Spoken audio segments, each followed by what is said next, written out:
Obama are always telling us turn off that Xbox and get out there and do something with your life. And there's probably a lot of truth in that. But video games are a very, very interesting medium.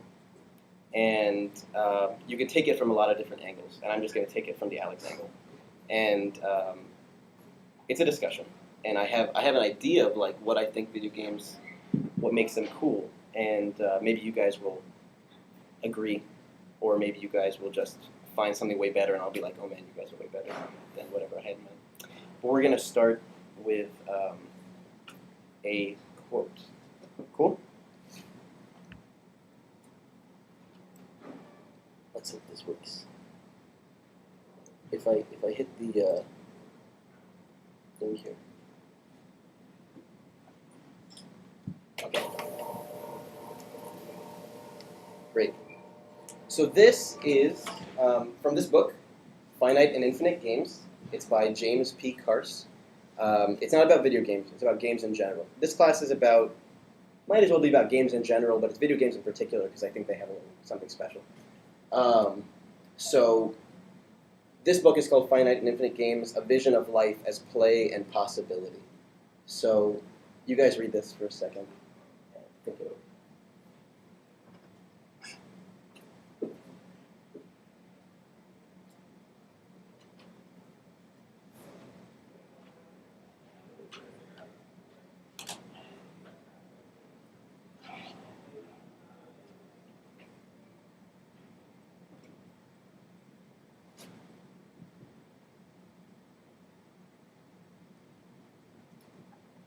Right. Does anybody have any initial thoughts when they read this? What do you think? What is he talking about? What is a finite game? What does finite even mean? What is finite? It ends. It's what? It ends. It ends. Okay. So like chess is a finite game. Why is chess a finite game? Because it ends with checkmate, move one, like that would be the end. I mean, I would have a much harder time figuring out what an infinite game is, but Okay. I would think of chess as being a finite Or an RPG. I would call World of Warcraft an infinite game. game. Personally, Okay, see, yeah. that's the like 600-pound elephant in the room that none of us mentioned when we were around. Yeah. Because if any of us played World of Warcraft, we'd be there right now. Yeah. Like, we would not take a break for this. But yeah, maybe World of Warcraft, you're right, it is an infinite game. Okay. I'm sorry. Do you have something going on here? Oh, sorry. Okay. We hope. You made it. We're official. All right. This is interesting. So I'm going to put this on the board. Finite and infinite. And obviously, Carse is distinguishing between the two of them. What is the difference? You guys can just tell me. You would have done it again. Just keep going.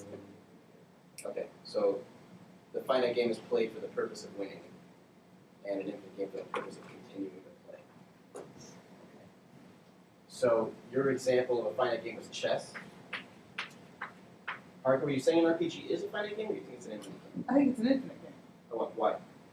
I actually don't know anything about RPGs, but my impression with RPGs is that they go on and on and on and friggin' on. Okay. All right.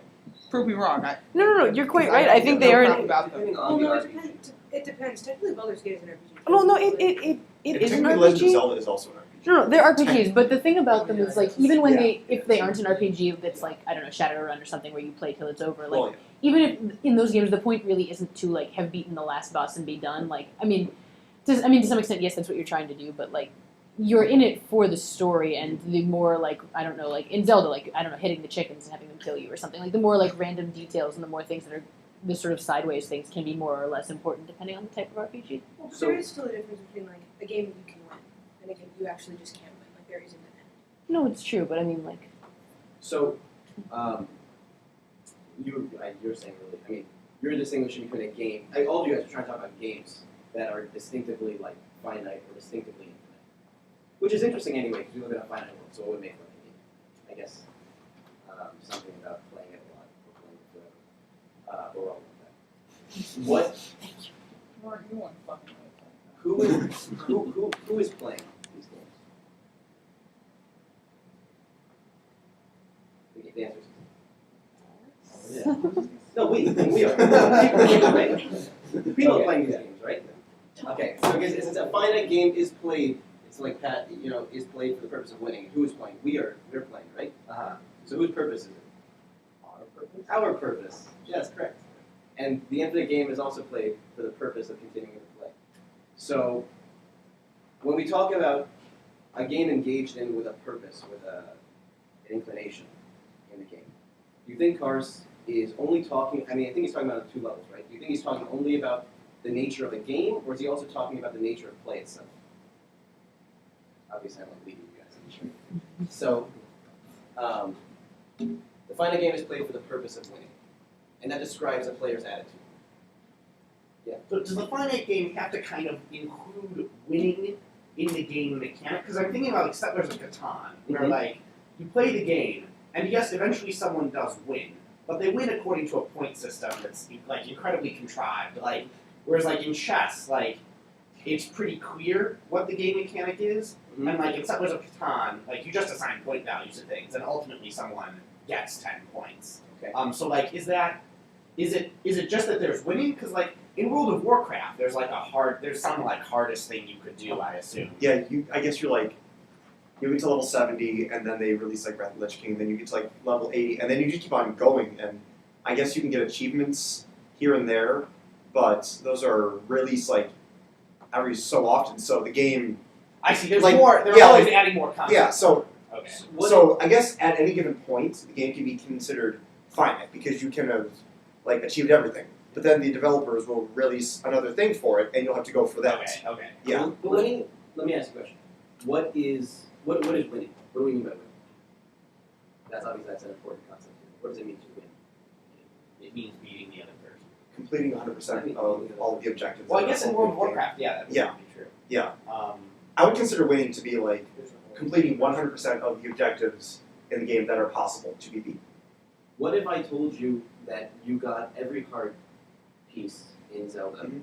and you beat all the bosses, you beat all the side quests, I got all the And I gold said skulls. all the gold skulls, Okay. and you can still turn on the game and you can still play it, and I tell you you're not done, you haven't beaten it. The game is still in play. Well, the thing is, it doesn't save after you beat the final boss, so you can always just keep on going through that. Okay, so Yeah. okay, but that's an example of a game that it continues being played even though. I would consider Zelda to be a finite game, though. Okay, Largely because you can get to a final boss, and you can beat it, and you can see an end credits and a sequence that says the end. okay, and so you're saying that the conclusion of a game and winning a game is something that the developer puts in the game and designed it such that. Intentionally for you to know that it has come to a conclusion. Okay, but you can still play. Yeah. Okay, and so when we talk about like a player attitude, like the way you engage a game, it's going to be something about the game itself, but it's also about how we're going to play games, right? You have something to say? Yeah, I think chess may be still more finite than, say, Zelda. I don't know whether this is true for Zelda, but for some RPGs, you can take a character whom you've taken through all the quests back to previous stages, so there's a continuity of character.